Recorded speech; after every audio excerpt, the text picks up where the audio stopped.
Uber and Waymo, the autonomous driving division that's owned by Alphabet, announced an expanded partnership today that's going to expand their services into Austin and Atlanta in 2025. Now, that's a pretty big announcement just in and of itself.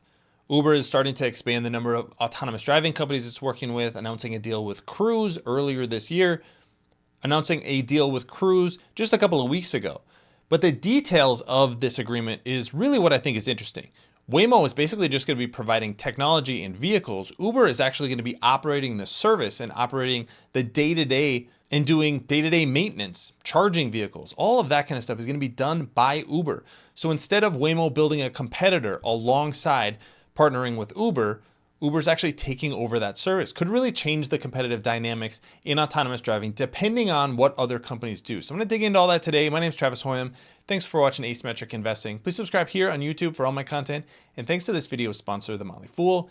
If you go to fool.com/ASYM, they'll give you their top 10 stocks to buy right now. Let's go to the announcement from Uber because this has the details you want to see. The key to this announcement is that Uber and Waymo are bringing autonomous ride hailing to Austin and Atlanta only on the Uber app. So Waymo vehicles will not be on the Waymo app in Austin and Atlanta. It will only be through the Uber app. That is very different from the agreement in Phoenix, where basically both of those services are operating at the exact same time. Uber gets access to those vehicles, but it's just kind of as an offload to Waymo's normal business. In these cities, Uber will manage and dispatch a fleet of Waymo's fully autonomous, all-electric Jaguar I-Pace vehicles that will grow to hundreds over time. So again, the companies are starting to scale this technology. They're using the Jaguar I-Pace. This is kind of the older unit.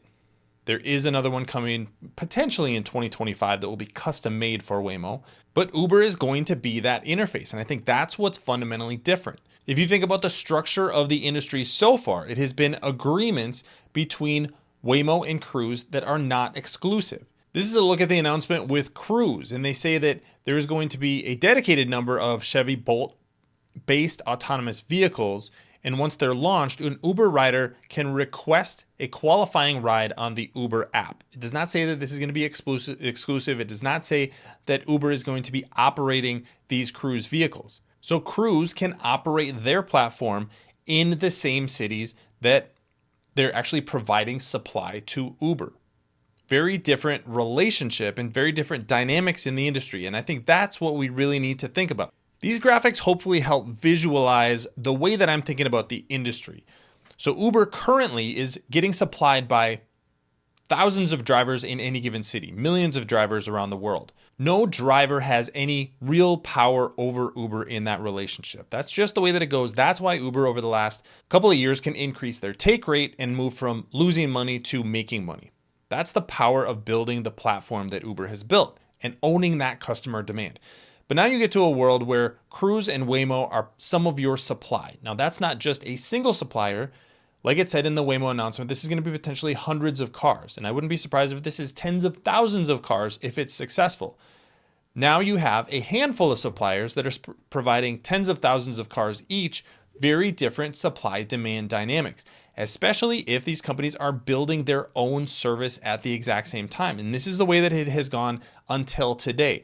Cruise and Waymo were providing some of their own services and they were offloading some of their demand to Uber. So a customer, maybe an Uber user, they may go try a Cruise vehicle, may go try a Waymo vehicle, and they may say, you know what, next time I'm just going to call that vehicle directly. You start to siphon off some of those customers. It's kind of like a Trojan horse strategy, but it's really the only strategy that Uber has in autonomous driving. The best case scenario for them is that there is a ton of autonomous driving suppliers, and they're then able to basically white label all of them. All of these companies can provide as much supply as they want. Uber will be the connective tissue and will be the customer interface. That's the real point of value. What they don't want is Cruise and Waymo building scale in their own apps. That's the competitive threat. That's why I think this announcement is so interesting, is because Waymo is giving that up, at least in these two cities, and allowing Uber to operate their system, maintain their vehicles, and they're essentially giving up power in this dynamic. Thanks to our friends at The Motley Fool for sponsoring this video.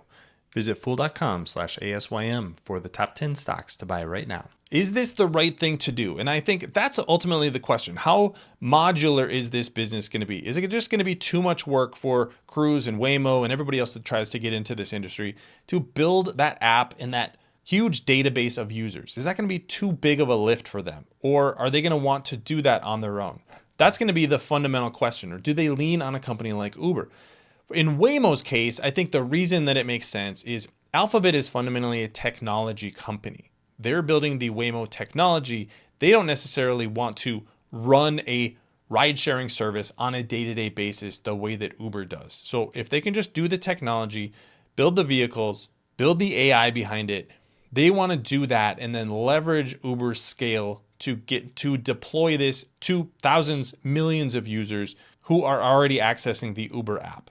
The question is, does everybody else follow along and allow Uber to be that customer touch point? Cruise has a much more clear business model.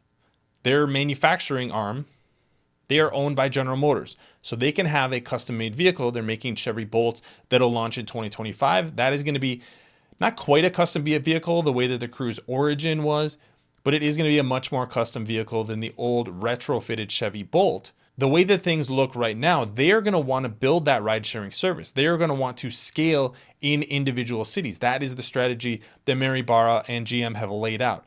They said, we want to have hundreds, thousands of vehicles in any given city. That means that they want the people in that city to be accessing Cruise through the Cruise app. Yes, it would be perfectly fine if they're accessing Cruise vehicles through Uber sometimes, but that is as more of an offshoot and an offload of supply in the market. Now, these are the two leaders in the industry today. What happens if we get more companies coming to market? We don't know exactly what Tesla is going to do from a robo-taxi perspective. Are they going to have a level 4 or level 5 autonomous driving system? It's not on the road yet, but it's possible that that comes out in the next few years. Do they want to reach customers directly? Do they want to go through a company like Uber?